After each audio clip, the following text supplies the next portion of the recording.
Hello everybody, welcome back to Miss B's Plan B. It's lovely to see you. I hope that you're well. Today we're going to go with the theme of love because it is fast approaching Valentine's Day. And in particular we're going to be thinking about loving our world and nature. But I thought what would be a nice activity to start with would be a bit of mindfulness, because it is so important in our world to just remember we should love ourselves as well, and just take a bit of time just to think about how we're feeling and to tune into ourselves and just stop and appreciate ourselves as well. So what we're going to do is a little breathing activity just to get us to slow down and stop and just appreciate our surroundings. This one's all to do with counting. Now I know you're counting experts and we're going to be counting up to 5. So show me your 5 wiggly fingers. Excellent. Let's have a check. We're going to go 1, 2, 3, 4, 5. And then can you count, tuck them in. We're going to go 1, 2, 3, 4, 5. Excellent. So as long as you can count up to 5, you're going to be fine with this activity. Because what we're going to do is we're going to breathe in for 5. Remember, try and breathe in through your nose and then out for 5. And in through your nose for 5. And out through your mouth for 5. And then just breathe normally while I explain some more instructions. So it's up to you how quickly or slowly you count to 5, okay? Because obviously you've got to be able to do that with your breathing. So some of you might have developed your lungs a bit more and be able to count slower than others. And what we're going to do is, you might like to do this with someone else in your family. We are going to breathe in for 5, and as we breathe in, we're going to tuck our fingers in until they're in a ball, scrunched up. And then as we exhale, you're going to count for 5 out on your fingers. So inhale. And exhale. So it might help if you've got a grown-up there to count the 5 with you, okay? Or you can just count it in your head, okay? Just to slow down your breathing and really relax. So let's try that all together. Get your 5 wiggly fingers ready. As you breathe in, you're going to put 1 down each time, in through your nose. And out. And in. And out. And in. And out. 1, 2, 3, 4, 5. And in. And out. And you can keep doing that for as long as you want to. And hopefully after doing that and just slowing and stopping and thinking about your breathing, you will feel really more relaxed. And it's a great thing to do just to stop ourselves in our busy world. Now what we're going to do today is, remember I said our theme for today is love. I want you to think about, what do you love about nature?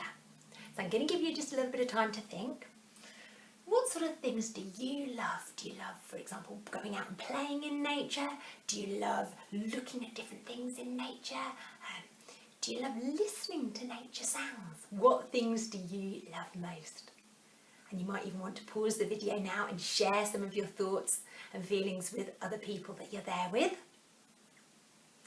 So I'm just going to talk a little bit about some of the things I love. So when I go outside, I absolutely love all the different sounds out there. So when you get sort of more in a nature place, so like in woodland or even the park, you hear different sounds when you're away from the busy main road. And I love tuning into those sounds, because the more I listen, the more I learn. I'm getting better at identifying more and more birds in my local area, which is very exciting. Other things I love about nature, I love the smells. Have you ever noticed, for example, when it's just rained and you can smell the earth? It really has quite a nice smell, I find, and I love that smell. Other things I find, I just love the way our environment is always changing. So if I went to the park on one day or the woods one day, if I went a different day, it would look different. So that I find really exciting, how it is always changing. So what I'm going to challenge you to do is to go outside and really look for things in nature that you find amazing. Okay, now remember, there's no right or wrong answer to this, because what one person finds, say, beautiful is different from another person. So I just want you to go out and look for things that make you go wow, or that you get excited about. Now what I'm going to do is I'm going to share with you some photos that I took of things that I found amazing when I went out on a few of my walks, and I want you to just look and think, why did I choose those photos? What do you think is special about them? And I also want you to have a close look, because there is a tree that to me looked like a dragon lurking in amongst my photos. And that's where, you know, it all depends on the person, how you see different things. But I know I love it in nature to get my imagination going, and I saw this tree and I thought, yeah, that really does look like a dragon's face. So I took a photo of it, and I wonder if you can see the dragon's face in the photo too. Here we go.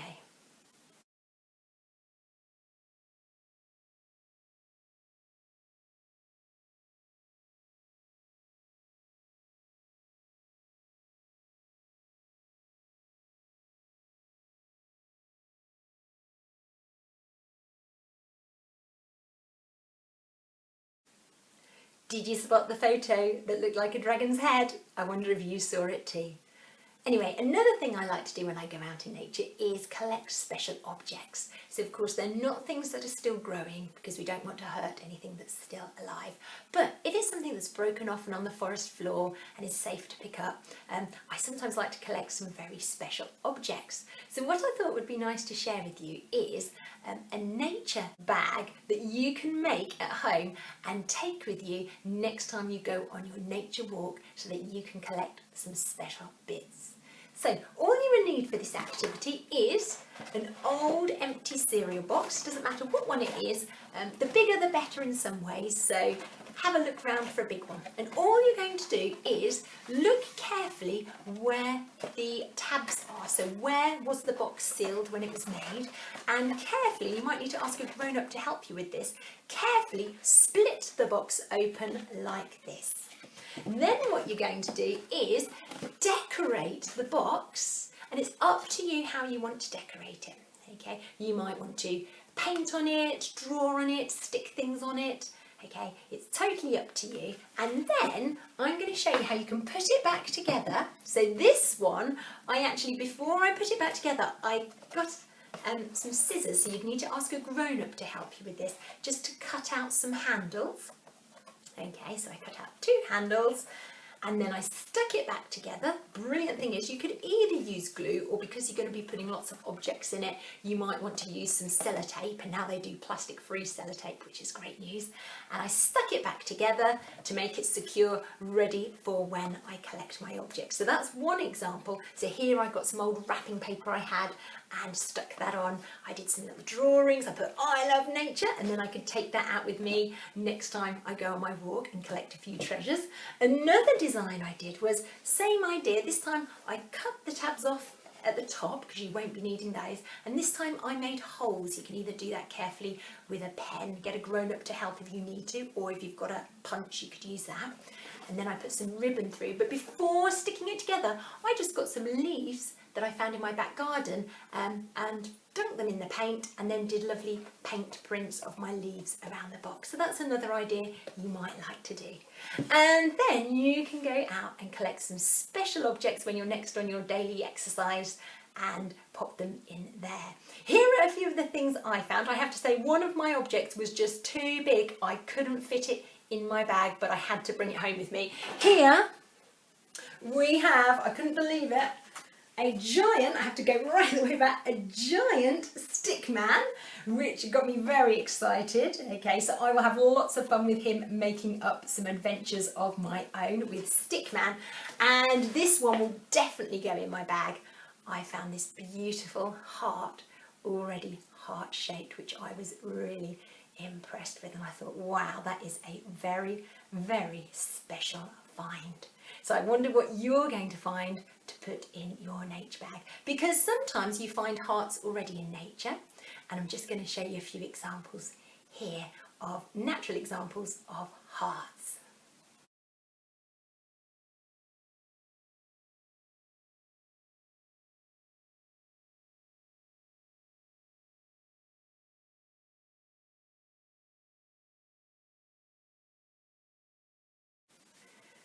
Wow, isn't nature amazing? I hope you enjoyed looking at those hearts, and there may be loads more out there just waiting for you to discover them. Don't you worry though, if you don't spot any hearts when you're out on your nature walk, what you could do is you might like to make some hearts of your own. So you could use some natural materials. Remember again that some things like berries can be poisonous, and just remember to check that it's safe to pick up the objects you're using and that you're getting them from the ground and not picking living things, okay? But you might want to make some lovely nature hearts all of your own. And what you could do is you could leave them around your local area so that other people, when they're out on their daily exercise, they find them, and it might spread a bit of happiness and love in your local area. So I'm going to show you just a few examples of how you might like to use some natural resources you find to make some nature hearts. Here we go.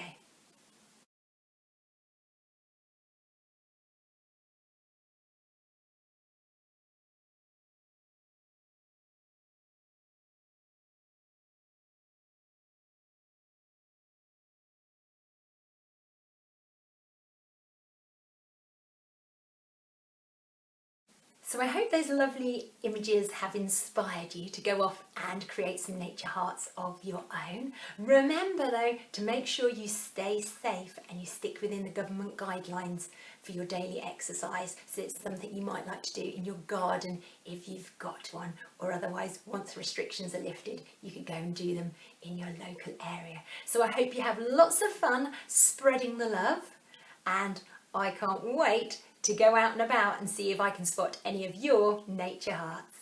That's all from me for today. Take care and goodbye.